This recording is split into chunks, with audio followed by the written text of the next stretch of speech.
মানে সবচেয়ে চ্যালেঞ্জ ছিল যে আমি 6 মাস তো কোনো রকম শ্যাম্পু, সাবান, কন্ডিশনার কোনো প্রসাধনী ইউজ করিনি। ওই অঞ্চলের মানুষ পাথরের চুন খায়, অনেক লাল হয়ে যায়। ওইটার কারণে মুখ পুড়ে যেত। সো ওইটা প্র্যাকটিসের মধ্যে ছিলাম। আমি রাস্তায় রাস্তায় পাগল খুঁজতাম। এটা আসলে এক কথায় মানে এটা এভাবে বলতে গেলে একটু আমার জন্য ডিফিকাল্ট, কারণ এটা একটা অন্য প্রসেস। মানে আমি হাওয়াতে যে প্রসেসে কাজ করেছি সেই টিমের সাথে আমি রোধ করলাম, কিন্তু সেটা একটা ডিফারেন্ট প্রসেস। মানে এখানে অনেক অনেক কথা বলার আছে। সো ওইটা বলতে গেলে অনেক সময় লাগবে, এবং আমি মনে করি যে আমাদের তো সিনেমাটা রিলিজ হবে যখন, তখন আমি এটা নিয়ে বিস্তর কথা বললে তখন ভালো। বাট এটা বলবো যে এটা হাওয়ার থেকে অনেক বেশি চ্যালেঞ্জ, অনেক বেশি মানে আমি আমার মনে হচ্ছিল আমি হাতড়াচ্ছিলাম চরিত্রটাকে কিভাবে পাবো, কারণ আমি রাস্তায় রাস্তায় পাগল খুঁজতাম, দেখতাম। তাদের মতো হইতে চাওয়াটা মানে এটা এত ইজি না, মানে ওই জীবনটা যাপন করা এত সোজা না। মানে আমার মনে আছে আমরা প্রথম লুক টেস্টের জন্য যখন স্পেসে গেলাম, তখন আমি যখন প্রথম আর কি গেলাম ওই জায়গাটা, তখন ওখানে মাটি ছিল না, মানে মাটি কাটা হচ্ছিল, কোনো ঘাস ছিল না, আর এত সান, মানে আমাদের এতটুকু একটা শেডের জায়গা এতটুকু একটা শেডের জায়গা ছিল যেখানে আমাদের টিম দাঁড়াবার মানে কেউ একজন সরলে আরেকজন দাঁড়াবে, এরকম একটা অবস্থার।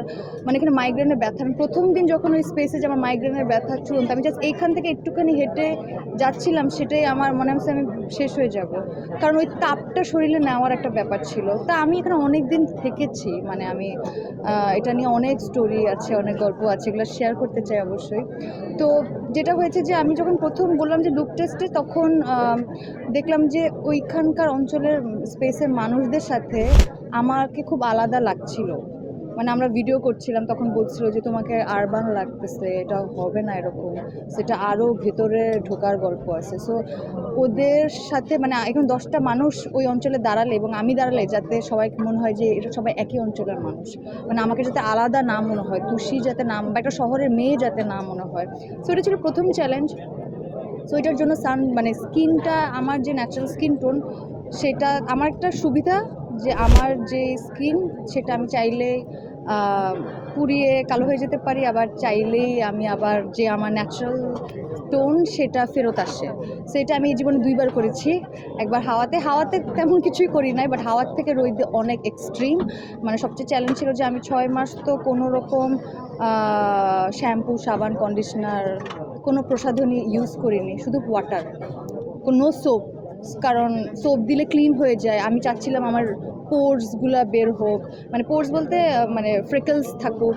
আমার যে পান খেতে হতো, আর আমার মা পান খায়, তো পান খেলে আপনার দাঁতের মধ্যে এক ধরনের টেক্সচার আসে, ওইটা চাচ্ছিলাম। তো ওইটার জন্য আমি পান খাচ্ছিলাম, কিন্তু ওদের মানে যেইটা খেলে আমার কাজ হবে সেটা হচ্ছে ঝিনুকের চুন। ঝিনুকের চুন খাওয়া যাবে না, পাথরের চুন খেতে হবে। ওই অঞ্চলের মানুষ পাথরের চুন খায়, অনেক লাল হয়ে যায়। ওইটার কারণে মুখ পুড়ে যেত। সো ওইটা প্র্যাকটিসের মধ্যে ছিলাম, মুখের জিহ্বা ভারী হয়ে যেত, অনেক অনেক কিছু। আমি তো ওই যে আমরা যে বাড়িটা বানালাম, সেই বাড়িটা সবার সাথে মিলেমিশে আর্ট, তারপর ওই যে বললো যে ওই এলাকার মানুষরা সবাই মিলে বসে আমরা ওই বাড়িটা বানিয়েছি।